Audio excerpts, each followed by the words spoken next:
ఓం శాంతి. ఈరోజు మురళిలో బాబా స్మృతి యొక్క ప్రాముఖ్యతను వినిపించారు. జీవితంలో సఫలతను పొందాలన్నా, మీరు అనుకున్నటువంటి ప్రతి కార్యంలో విజయం లభించాలన్నా, మీరు చేసేటువంటి పని ద్వారా కర్మ బంధనం సమాప్తమైపోయి మీరు ధర్మరాజు యొక్క దండన నుండి ముక్తులుగా అవ్వాలన్నా, జన్మజన్మల వికర్మలను వినాశనం చేసుకోవాలన్నా అన్నింటికీ ఉపాయం బాబా యొక్క స్మృతి. బాబా అన్నారు, పిల్లలు ఎవరికైనా జ్ఞానాన్ని వినిపించి వారు చాలా ప్రభావితులయ్యారు అని సంతోషంగా బాబాకు సమాచారం వినిపిస్తూ ఉంటారు. కానీ చూస్తే బాబా అయితే వాళ్ళకి అసలు ఏమీ అర్థం కాలేదు, వారికి కొంచెం కూడా ఎక్కలేదు అని అంటారు. ఎందుకు అంటే బాబా చెప్పారు, మీరు మిగతా జ్ఞానం విషయాలను చెప్తూ అందరినీ ఆకర్షిస్తున్నారు, కానీ అసలు ఆత్మ పరమాత్మ విషయాన్ని వినిపించాలి అన్నారు. ఇటువంటి ఎన్నో శిక్షణలను బాబా ఈరోజటి మురళిలో వినిపించారు. ఇది 28 ఏప్రిల్ మురళి. మధురమైన పిల్లలు తండ్రి సమానంగా ప్రియంగా అవ్వటానికి స్వయాన్ని ఆత్మ బిందువుగా భావించి బిందువైన తండ్రిని జ్ఞాపకం చేయండి. మధురమైన పిల్లలు తండ్రి సమానంగా ప్రియంగా లవ్లీగా అవ్వడానికి స్వయాన్ని ఆత్మ బిందువుగా భావించి బిందువైన తండ్రిని జ్ఞాపకం చేయండి.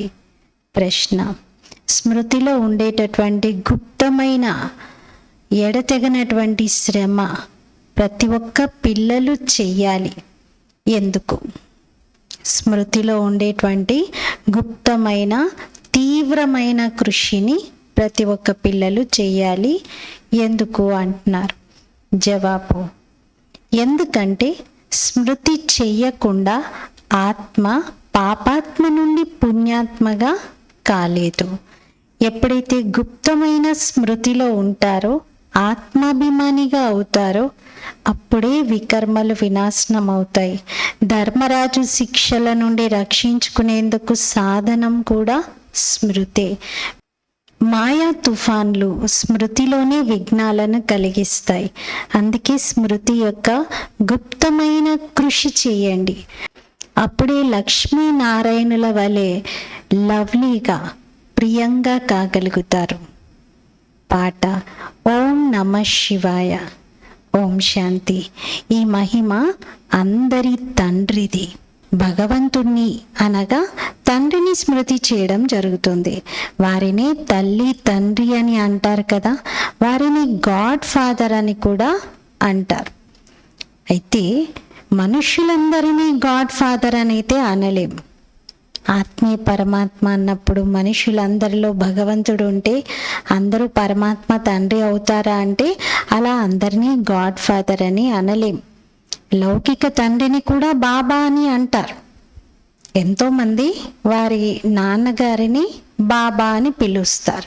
లౌకిక తండ్రి అని ఎవరినైతే అంటారో వారు కూడా మళ్ళీ పారలౌకిక తండ్రిని స్మృతి చేస్తారు. వాస్తవానికి స్మృతి చేసేది ఆత్మ. ఆత్మయే లౌకిక తండ్రిని కూడా స్మృతి చేస్తుంది. కానీ ఆత్మకు తన రూపము కర్తవ్యం గురించి తెలియదు. ఆత్మకు ఇక స్వయం గురించి తెలియనప్పుడు గాడ్ ఫాదర్ గురించి ఎలా తెలుసుకుంటుంది? తమ లౌకిక తండ్రి గురించి అయితే అందరికీ తెలుసు కదా, వారి నుండి వారసత్వం లభిస్తుంది. లేకపోతే స్మృతి ఎందుకు చేస్తారు? పారలౌకిక తండ్రి నుండి కూడా తప్పకుండా వారసత్వం లభిస్తూ ఉండవచ్చు కదా, అందుకే పారలౌకిక తండ్రిని కూడా జ్ఞాపకం చేస్తున్నారు. ఓ గాడ్ ఫాదర్ అని అంటారు. వారిని దయ క్షమ చూపించమని కోరుకుంటారు. ఎందుకంటే పాపాలు చేస్తూ ఉంటారు కదా, అందుకే దయ చూపించండి అంటారు.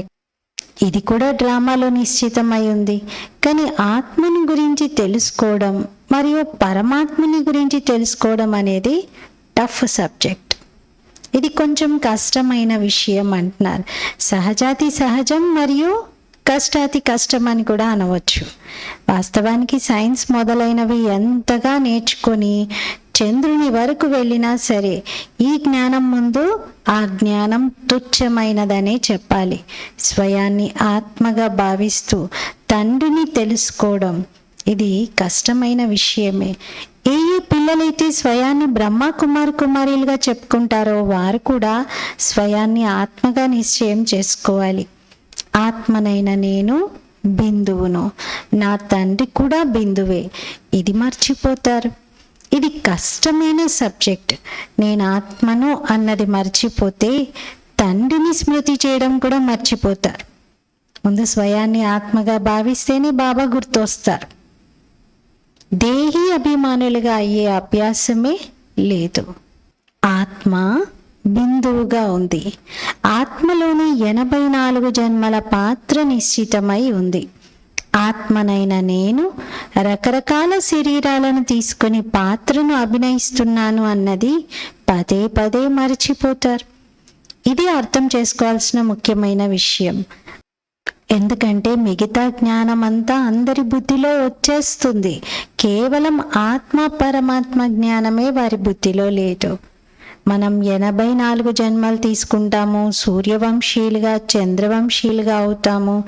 ఈ చక్రం అయితే చాలా సహజమైనది. దీన్ని అందరూ అర్థం చేసుకుంటారు. కానీ స్వయాన్ని ఆత్మ నిశ్చయం చేసుకొని పరమాత్మ తండ్రిని స్మృతి చేయడంలో ఉన్నంత లాభము కేవలం చక్రాన్ని తెలుసుకోవడంలో లేదు అంటున్నారు. ఆత్మనైన నేను నక్షత్రాన్ని, తండ్రి కూడా నక్షత్రం వంటి వారే. వారిది అతి సూక్ష్మమైన రూపం. వారే సద్గతి దాత. వారిని స్మృతి చేయడం ద్వారానే వికర్మలు వినాశనం అవుతాయి. ఈ పద్ధతిలో ఎవరూ నిరంతరం స్మృతి చేయరు, దేహి అభిమానులుగా అవ్వరు. నేను ఆత్మను అన్నది పదే పదే గుర్తు చేసుకోవాలి. నన్ను స్మృతి చేసినట్లయితే వికర్మలు వినాశనం అవుతాయి అన్నది బాబా ఇస్తున్న ఆజ్ఞ. నేను బిందువును, ఇక్కడికి వచ్చి పాత్రధారిగా అయ్యాను. నాలో 5 వికారాల తుప్పు పట్టి ఉంది. ఇనుప యుగంలో ఉన్నాను, ఇప్పుడు బంగారు యుగంలోకి వెళ్ళాలి. అందుకే బాబాను చాలా ప్రేమగా స్మృతి చేయాలి. ఈ విధంగా తండ్రిని స్మృతి చేస్తే తుప్పంతా వదిలిపోతుంది. ఇందులోనే శ్రమ ఉంది. తాము చేసిన సేవ గురించి చాలా గొప్పలు చెప్పుకుంటూ ఉంటారు. ఈరోజు ఈ సేవ చేశాను, చాలా ప్రభావితం అయ్యారు అని చెప్తారు. కానీ ఆత్మ మరియు పరమాత్మల జ్ఞానం విషయంలో వారు ఏ మాత్రం ప్రభావితం అవ్వలేదని శివబాబాకు అర్థమవుతుంది. భారత్ స్వర్గంగా మరియు నరకంగా ఎలా అవుతుంది, 84 జన్మలను ఎలా తీసుకుంటారు, సతో రజో తమలలోకి ఎలా వస్తారు అని కేవలం ఈ విషయాలు వినే ప్రభావితం అవుతారు. పరమాత్మ నిరాకారుడని కూడా అర్థం చేసుకుంటారు. కానీ నేను ఆత్మను, నాలో 84 జన్మల పాత్ర నిండి ఉంది, తండ్రి కూడా బిందువు, వారిలో పూర్తి జ్ఞానం ఉంది, వారిని స్మృతి చెయ్యాలి అన్న ఈ విషయాలను ఎవరు అర్థం చేసుకోరు. ముఖ్యమైన విషయాన్ని అర్థం చేసుకోరు. ప్రపంచ చరిత్ర భౌగోళికాల జ్ఞానాన్ని బాబాయే ఇస్తారు. ప్రపంచ చరిత్ర భౌగోళికాల సబ్జెక్ట్ ఉండాలని గవర్నమెంట్ వారు కూడా కోరుకుంటున్నారు. ఇవి వాటికన్నా సూక్ష్మమైన విషయాలు. ఆత్మ ఏంటి, ఆత్మలో 84 జన్మల పాత్ర ఎలా ఉంది, అది కూడా అవినాశిగా ఎలా ఉంది, ఈ విషయాలను స్మృతి చేయడం ద్వారా స్వయాన్ని బిందువుగా భావిస్తూ తండ్రిని జ్ఞాపకం చేస్తే వికర్మలు వినాశనం అవుతాయి. ఇలాంటి యోగంలో ఎవరూ తత్పరులై ఉండటం లేదు. ఈ స్మృతిలో ఉన్నట్లయితే చాలా లవ్లీగా అవుతారు. ఈ లక్ష్మీనారాయణులు ఎంత లవ్లీగా ఉన్నారో చూడండి. ఇక్కడున్న మనుషులను చూడండి ఎలా ఉన్నారో. మాలో లేవు, మేము దిగజారిపోయిన వారిమి, మీరు స్వచ్ఛమైన వారు అని స్వయమే అంటారు. ఎప్పుడైతే స్వయాన్ని ఆత్మగా నిశ్చయం చేసుకొని తండ్రిని స్మృతి చేస్తారో అప్పుడు సఫలత లభిస్తుంది. లేదంటే సఫలత చాలా తక్కువగా లభిస్తుంది. మాలో చాలా మంచి జ్ఞానం ఉందని, ప్రపంచ చరిత్ర భౌగోళికాల గురించి మాకు బాగా తెలుసని భావిస్తారు. కానీ బాబా అంటే జ్ఞానం ఒకటి బాగా చెప్పడం వస్తే సరిపోదు, యోగం చార్ట్ గురించి చెప్పండి. ఎంత సమయం బాబా స్మృతిలో ఉంటున్నారు, ఎన్ని వికర్మలను వినాశనం చేసుకున్నారు, యోగం ఎంతసేపు ఉంది, ఇది చెప్పండి అంటారు.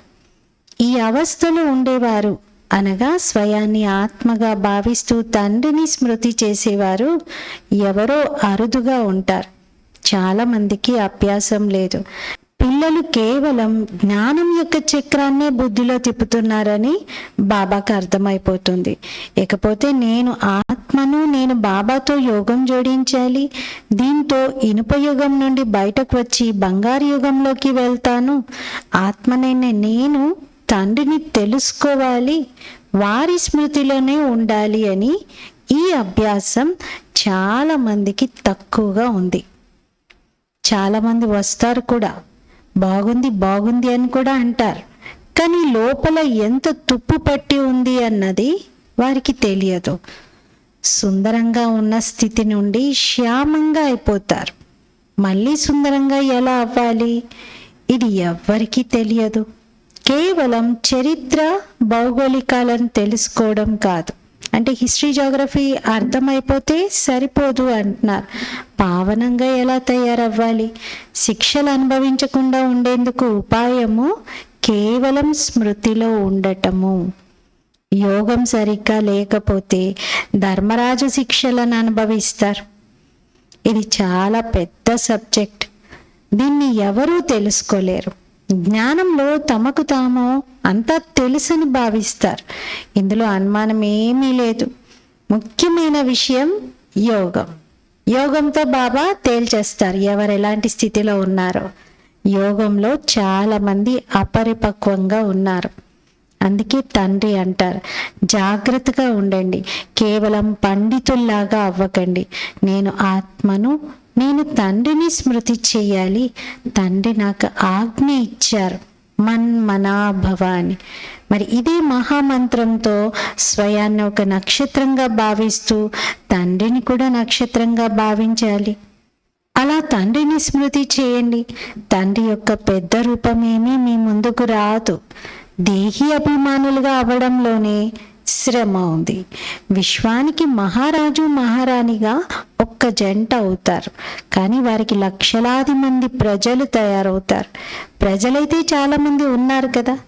హిస్టరీ జాగ్రఫీలను తెలుసుకోవడం సహజమే, కానీ ఎప్పుడైతే స్వయాన్ని ఆత్మగా భావిస్తూ తండ్రిని స్మృతి చేస్తారో అప్పుడే పావనంగా అవుతారు. ఈ అభ్యాసం చాలా కష్టమైనది.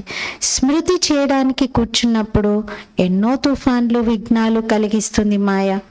ఎవరైనా ఒక అరగంట ఏకరసంగా కూర్చోవాలన్నా చాలా కష్టం. పదే పదే మర్చిపోతుంటారు. ఇందులో సత్యాతి సత్యమైన గుప్తమైన శ్రమ ఉంది. చక్రం యొక్క రహస్యాన్ని తెలుసుకోవడం సహజమే. ఇకపోతే దేహి అభిమానులుగా ఈ తండ్రిని స్మృతి చేయడం అనేది అరుదుగా ఎవరో ఒకరు చేస్తున్నారు. బాబా స్మృతి ద్వారానే మీరు పావనంగా అవుతారు. నిరోగి శరీరము, దీర్ఘ ఆయుష్ లభిస్తుంది. కేవలం హిస్టరీ జాగ్రఫీలను అర్థం చేయించినంత మాత్రాన మాలలోని మనులుగా అవ్వలేరు. స్మృతి ద్వారానే మనులుగా అవుతారు. ఈ శ్రమను ఎవరు చేయలేకపోతున్నారు. మేము స్మృతిలో ఉండట్లేదని స్వయం కూడా అర్థం చేసుకుంటారు. మంచి మంచి మహారథులు ఈ విషయంలో డీలాగా ఉన్నారు.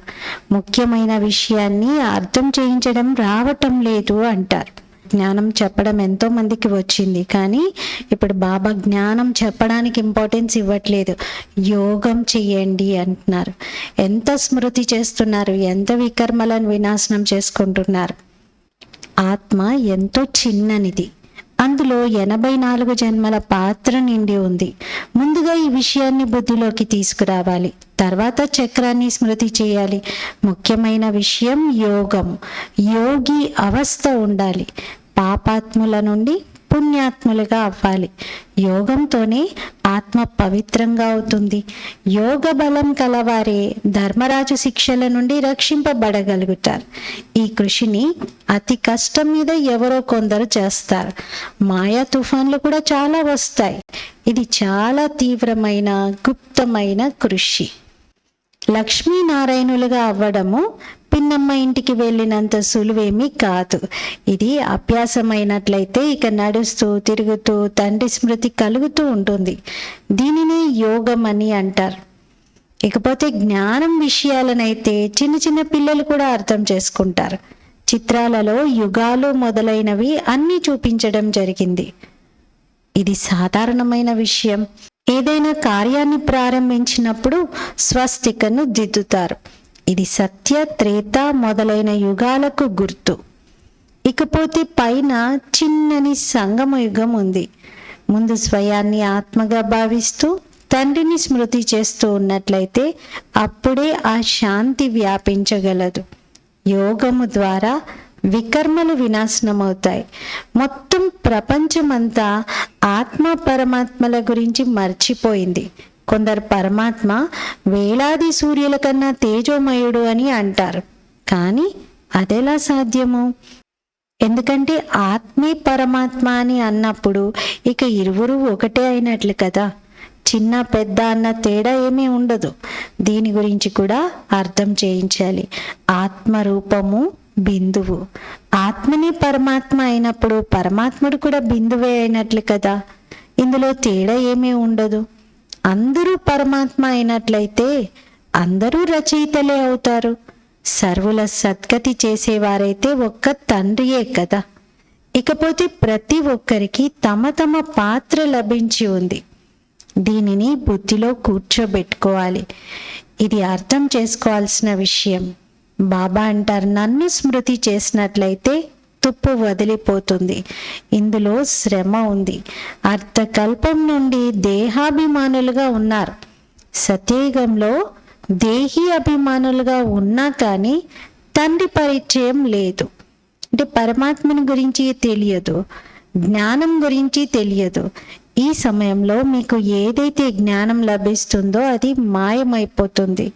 అక్కడ కేవలం ఆత్మనైన నేను ఒక శరీరాన్ని వదిలి మరొకటి తీసుకుంటాను అని ఈ లిమిటెడ్ జ్ఞానం ఉంటుంది.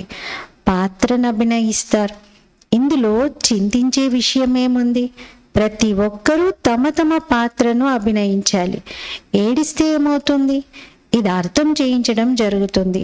ఒకవేళ కొంత అర్థం చేసుకున్నా శాంతి లభిస్తుంది. స్వయం అర్థం చేసుకున్నట్లయితే ఇతరులకు కూడా అర్థం చేయిస్తారు. ఏడిస్తే తిరిగి వస్తారా ఏంటి అని వృద్ధులు కూడా అంటారు కదా. శరీరాన్ని వదిలి ఆత్మ వెళ్ళిపోయింది. ఇందులో ఏడ్చే విషయం ఏముంది? అజ్ఞాన కాలంలో కూడా ఇలాగే భావిస్తారు. కానీ ఆత్మ మరియు పరమాత్మ ఏమిటి అన్నది వారికి తెలియదు.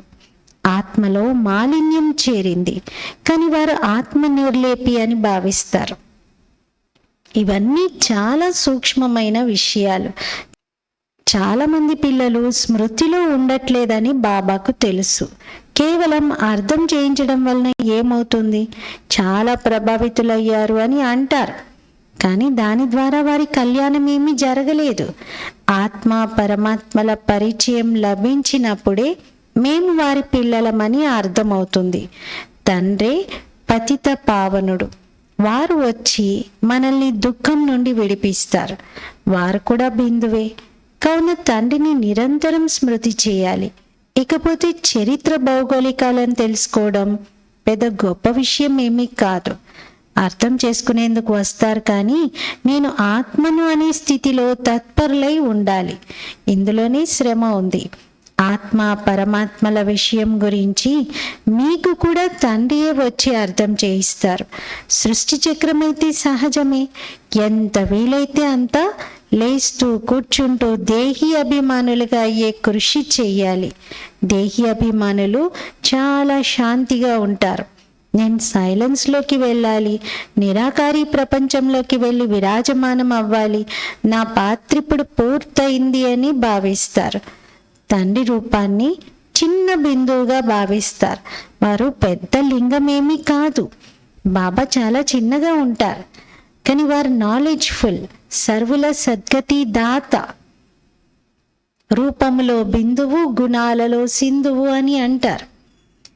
ఆత్మనైన నేను కూడా నాలెడ్జ్ఫుల్గా అవుతున్నాను. ఇలాంటి చింతన ఎప్పుడైతే మీలో జరుగుతుందో అప్పుడు మీరు ఉన్నత పదవిని పొందగలుగుతారు. మొత్తం ప్రపంచంలో ఎవరికి ఆత్మ పరమాత్మల గురించి తెలియదు. బ్రాహ్మణులైన మీరు ఇప్పుడు తెలుసుకున్నారు. సన్యాసులకు కూడా తెలియదు. వారు వచ్చి అర్థం చేసుకోరు కూడా. వారందరూ తమ తమ ధర్మాలలోనే వస్తారు.